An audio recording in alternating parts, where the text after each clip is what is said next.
Software manufacturers routinely tie up with resellers to get their foot into the federal market. So why would a software company that's already in every department sign up with another reseller after 50 years in the market? It may have to do with artificial intelligence. For more on software distribution and technology trends, we turn to the Vice President of Global Channels for SaaS, John Carey. Mr. Carey, good to have you with us.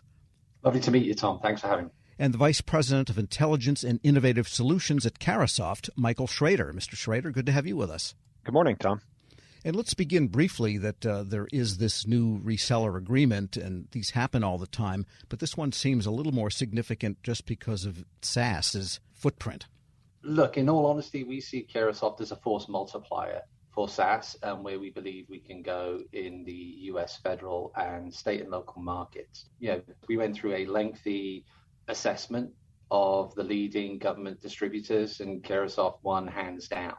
And as we are re-architecting our business for the next 50 years, as we are making the kind of changes we need to be available to both our existing and future customers, we need to pick the right partners who can help us engage with those customers with the right networks of ecosystems that can deal with that. And Carahsoft brings to the table in abundance, not only their knowledge of the market, their ecosystem of government certified and government knowledgeable resellers, but also a real knowledge and engagement in what we at SaaS do and a willingness to work with us. And Michael, is it a simple matter of distributing shrink wrap boxes? And that dates me. I know it doesn't happen that way anymore. Or is there some value add here?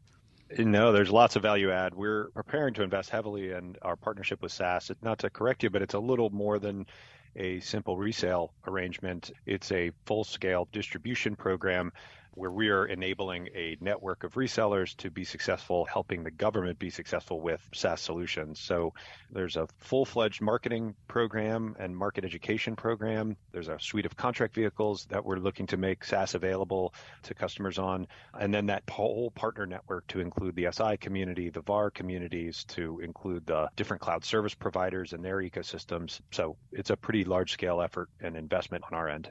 Yeah, so software availability to the government is a multi-tier, arrangement because, as you mentioned, distribution, then to the resellers, and then on. So will this get SaaS into smaller agencies, perhaps, that may not have the wherewithal technically to contract directly with some pretty sophisticated, this is not, word processing software?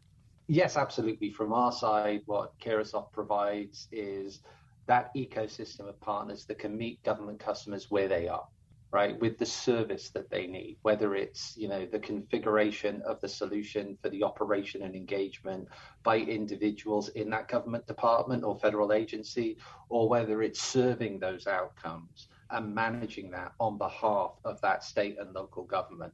What's important to us is bringing the power of data and AI to government agencies at all levels to improve citizen outcomes.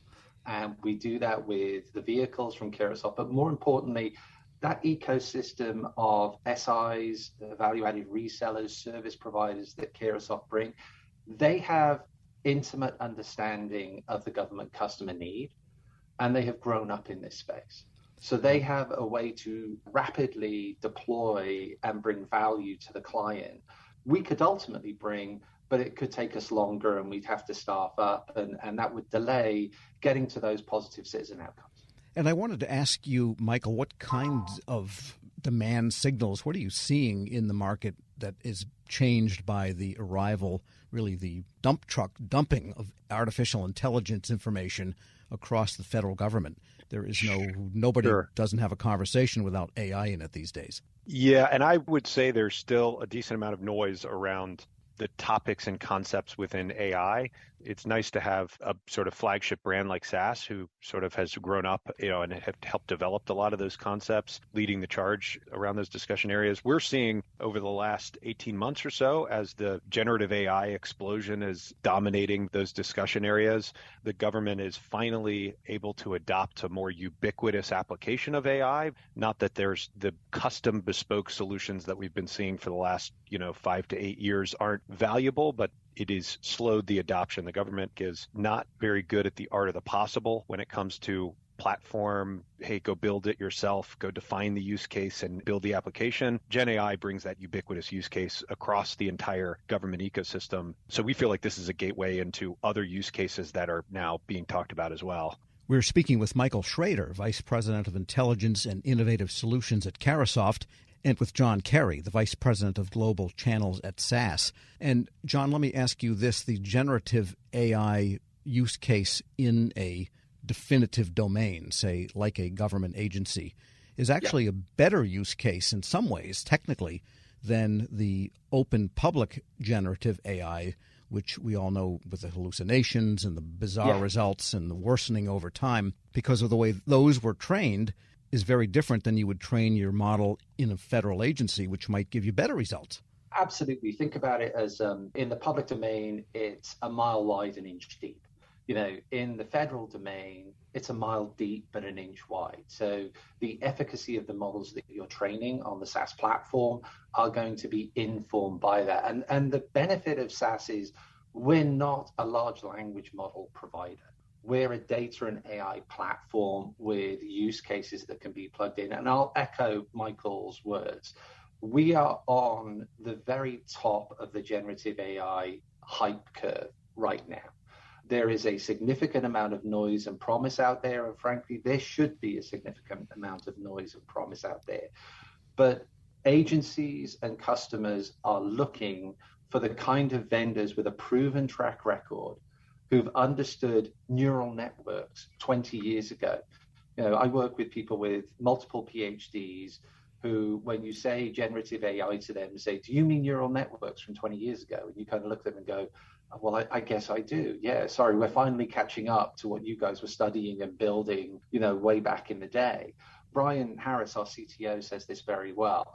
One of the potential legacies of generative AI is changing how we interface with computers, changing how we interface with data, in that you can go from looking at a static dashboard or a dynamic dashboard that is built by models through visual analytics to now having an interactive chat, initially via a chatbot, ultimately, just like you would talk to a device like your phone, asking questions. We have natural language programming, speech to text, text to analytics. So all of those elements become available to the government agency to actually take air out of the process and compress time to actual value for the user of the data. And I think that's what's exciting and important. And we do this with an ethical framework where we can look at the data and say, hey, the data's a little too oriented around a certain demographic, and we need to broaden that demographic in order to ensure that we're not bringing some of the mistakes of our past into some of the model decisioning of our future. We do this successfully. Reggie Townsend speaks often about ethical frameworks within AI and how to use AI ethically, and we build that into the platform. And again, that's why our partnership with Carahsoft and our access to Carahsoft resellers brings best of breed technology with best of breed partners to get quick solutions to our customers. And Michael, I wanted to ask you too, I mentioned shrink wrap boxes before. I was kind of kidding because I don't think anyone distributes software that way anymore. But for the smaller clients, the smaller independent agencies or bureaus that might want to get into this type of work with SAS, is this a cloud? Is it your own hosting? All of the above? What are the models by which the sales and licensing models by which they can acquire this? I would say SAS is making all the right investments as far as flexible deployment for customers of all sizes, shapes, breeds. There's the on-prem deployments that have sort of traditionally been the foundation of a lot of SaaS deployments. SAS has moved towards a cloud-based model and is aligned with lots of the big cloud service providers. Microsoft, Amazon has made some big announcements and some big bets with SAS. So we like seeing that flexibility in the market, given the customer preference of whether they host it on-prem with super sensitive data or because of prior infrastructure investments or investments in their cloud infrastructure.